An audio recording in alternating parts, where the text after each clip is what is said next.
Yeah. You know, they call it a W.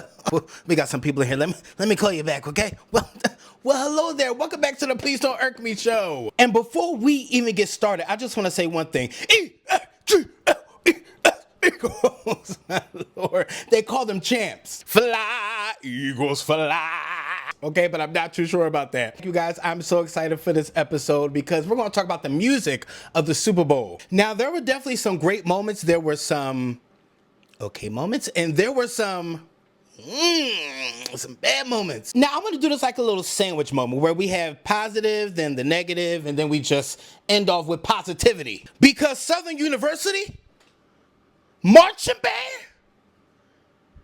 You guys had time, huh? I mean time. Y'all came warmed up, y'all did y'all stretches, and y'all said, we ain't going to embarrass Louisiana. The choreography, the instrumentation, everything about it, everything just aligned so well. And shout out to Master P as well. I thought it was really, really beautiful from start to finish. You guys really outdid yourselves. And just to be clear, Lettucey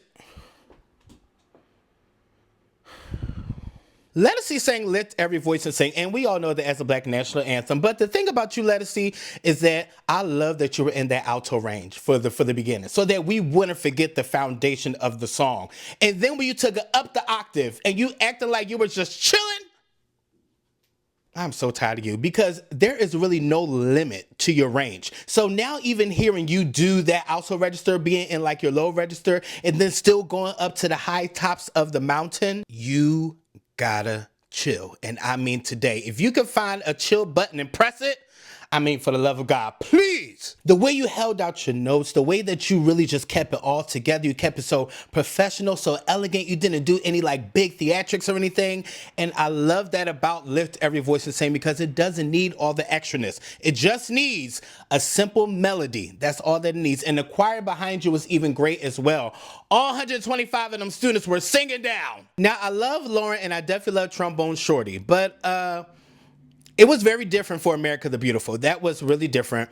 It wasn't bad. It wasn't bad at all. It was just that you guys, Louisiana, it up. And I just thought that it was okay. I really wish we kind of could have kept it simple a little bit, but I do love the creativity around it. I do love that you kind of stepped outside of your box to really do it. But to me, Post Malone still has the best America the Beautiful. Like, seriously, it was just him and his guitar, and that's all that it was. So I know that you try to like jazz it up, you try to bring in the trombones, the tuba and things like that, but it was a yes and no. I'm not saying it was bad. I'm not saying that it was fantastic. I'm just saying that it was okay. And I love Lauren. I really do. I love her whole album. So like, I love everything about her. And I love that she really loves the Lord. But I really, no, not this one. It's 50-50, but we'll just say okay. Yeah, we'll just say okay. Now this is where it derails a little bit, because Lord, I really hated the Star Spangled Banner, like a lot. And I love John. I love him a lot. He is a great inspiration to me, especially when it comes to the keys, when it comes to producing, when it comes to writing, when it comes to composing. Because one thing he was doing was playing the heck out of that piano. But I just really didn't like it. Now, it did start off very well. I thought that it was giving like Marvin Gaye vibes when like he did the national anthem, right? But when it went to like halfway through, I was just like, I really believe that Lettucey should have sang it. And I really believe that John should have did Lift Every Voice and Sing. Because if you really think about it from a musical standpoint, you really don't need that much of a range to really sing Lift Every Voice and Sing, because you kind of pretty much stay in the pocket until it gets to Facing the Rising Sun.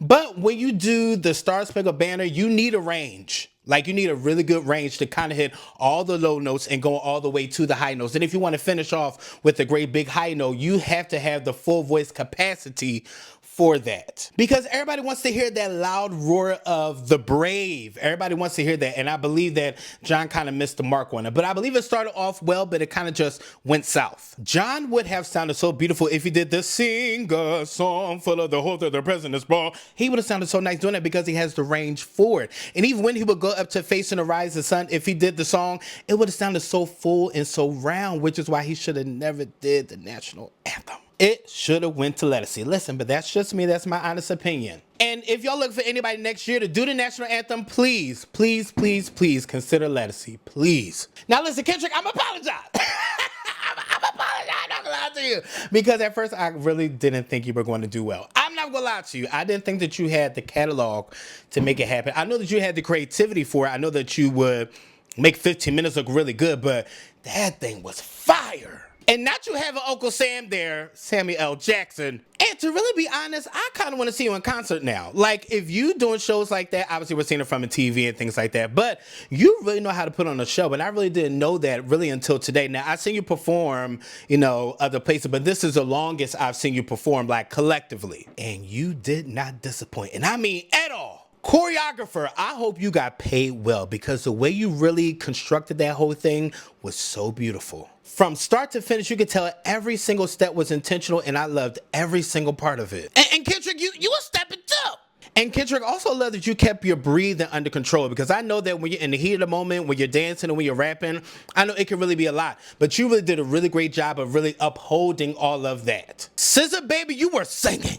And I mean singing. When you kind of took all the stars kind of like, I don't know if you took it up like a fifth or you took it up like an octave, but whoa, that was great. And this was the exact performance that we needed because we know you guys got to sell the tickets for the tour. So now this will let everybody know that show is going to be lit, and it's going to be lit from start to finish. But what did you guys think about the music as the Eagles won their Super Bowl? You heard me. But what did you guys think about the music? How did you guys feel about it? What you guys like about it? What you didn't like? Make sure you drop in the comments because I love a conversation. I love talking. I love talking with my subscribers. So definitely make sure in the meantime that you guys like. Make sure you comment. Make sure you subscribe. The people outside honking the horns right now. Because they won. But yeah, I am so excited. And then also make sure you subscribe and then make sure you hit that bell so that bell can twerk a little bit so you know each and every time that I'm posting. All right, thank you guys so much for coming back to the Please Don't Irk Me show. And until next time, all right, bye.